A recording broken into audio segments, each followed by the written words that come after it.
Supreme court के justice ने अपने ही निर्णय पर क्यों जताया अफसोस। ईडी निदेशक को एक्सटेंशन देने के मामले में जस्टिस ने आखिर ऐसा क्यों कहा कि सुप्रीम कोर्ट से हुई गलती। आइए बताते हैं पूरा मामला क्या है। दरअसल सुप्रीम कोर्ट 17 नवंबर 2022 को केंद्र सरकार के फैसले को चुनौती देने वाली याचिकाओं पर सुनवाई कर रही थी, जिसमें सरकार ने प्रवर्तन निदेशालय के निदेशक संजय कुमार मिश्रा का तीसरा कार्यकाल बढ़ाया था। सुप्रीम कोर्ट ने प्रवर्तन निदेशालय के निदेशक के कार्यकाल के विस्तार को चुनौती देने वाली विभिन्न याचिकाओं पर फैसला सुरक्षित रख लिया है।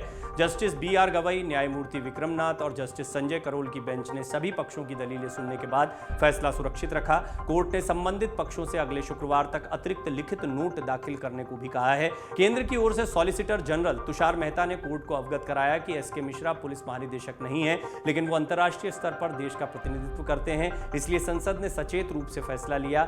मेहता ने अदालत को यह भी बताया कि SK मिश्रा नवंबर से सेवानिवृत्त होंगे, लेकिन इस सुनवाई के दौरान सुप्रीम कोर्ट के एक जस्टिस ने अपने ही फैसले पर सवाल खड़ा करते हुए ओपन कोर्ट में अफसोस जताया। उनका कहना था कि NGO कॉमन कॉज बनाम केंद्र मामले में सुप्रीम कोर्ट ने जो निर्णय दिया वो उन्हें गलत लगता है। उन्हें लगता है कि इस पर फिर से विचार किया जाना चाहिए था। साथ ही वो ये भी बोले कि उन्हें नहीं पता कि फिर से सुनवाई हुई तो मामला किस तरफ जाएगा। आपको बता दें, जस्टिस BR गवई की अगुवाई वाली 3 सदस्यीय बेंच ईडी के निदेशक संजय मिश्रा को दिए गए तीसरे एक्सटेंशन के खिलाफ दायर याचिकाओं की सुनवाई कर रही थी। इस दौरान उन्होंने सॉलिसिटर जनरल तुषार मेहता के साथ रिट दायर करने वाले राजनेताओं की पैरवी कर रहे वकीलों की दलीलें सुनी। जस्टिस गवई की अगुवाई वाली बेंच में जस्टिस विक्रमनाथ और जस्टिस संजय करोल भी शामिल थे। संजय मिश्रा को नवंबर 2018 में बतौर निदेशक ईडी नियुक्त किया गया था। उन्हें 60 वर्ष की आयु तक पहुंचने के 2 साल बाद सेवानिवृत्त होना था, लेकिन नवंबर 2020 में सरकार ने नियमों में संशोधन किया। उनका कार्यकाल 2 साल के लिए बढ़ाकर 3 साल और कर दिया गया। पिछले साल नवंबर में मिश्रा को 1 साल का और विस्तार दिया गया, जिसे अब चुनौती दी गई है।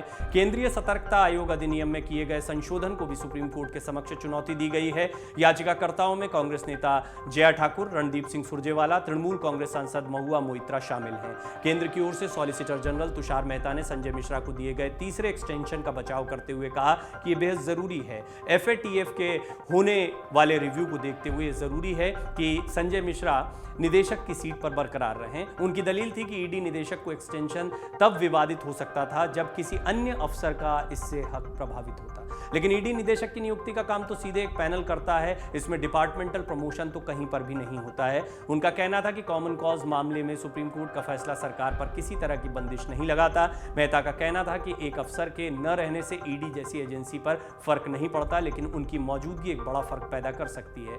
सॉलिसिटर जनरल ने जैसे ही कॉमन कॉज मामले में सुप्रीम कोर्ट के फैसले का जिक्र किया, वैसे ही जस्टिस BR गवई ने कहा कि वो मानते हैं कि उनसे गलती हो गई थी। बहुत बड़ा स्टेटमेंट है। खास बात है कि जिस बेंच ने 2 साल पहले फैसला दिया था, उस बेंच में खुद जस्टिस गवई भी शामिल थे। जस्टिस L नागेश्वर राव उस बेंच की अगुवाई कर रहे थे। जस्टिस गवई ने कहा कि उनके साथी जज भी उनकी बात से इत्तेफाक रखते थे। ASG से बोले, जस्टिस आप चुनौती दे सकते हैं, और राजू ने कहा कुछ फैसला हमारे मन माफिक। जस्टिस गवई ने कोर्ट में मौजूद additional solicitor general SV Raju से कहा कि वो कॉमन कॉज मामले में दिए गए फैसले को चुनौती दे सकते हैं। हम 3 जज हैं, उस पर फिर से विचार कर सकते हैं। आइए आपको बताते हैं पिछली सुनवाई में क्या हुआ था।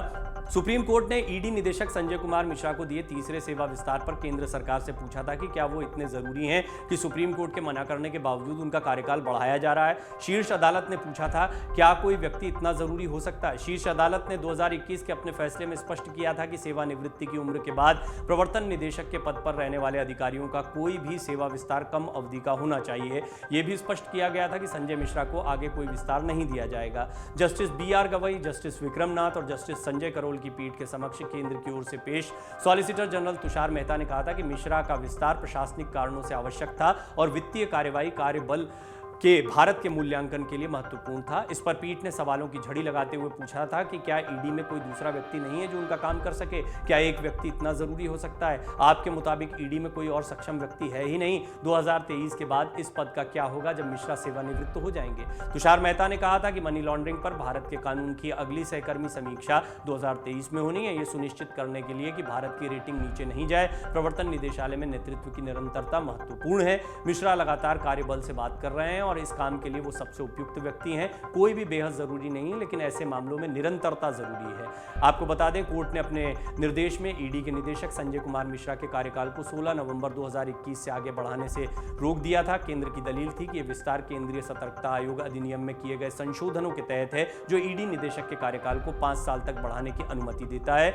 इससे पहले केंद्र सरकार ने भारतीय राजस्व सेवा अधिकारी मिश्रा को तीसरी बार 1 साल का नया विस्तार दिया था। सरकार द्वारा जारी अधिसूचना में कहा गया था कि 1984 बैच के आईएएस अधिकारी 18 नवंबर 2023 तक पद पर रहेंगे।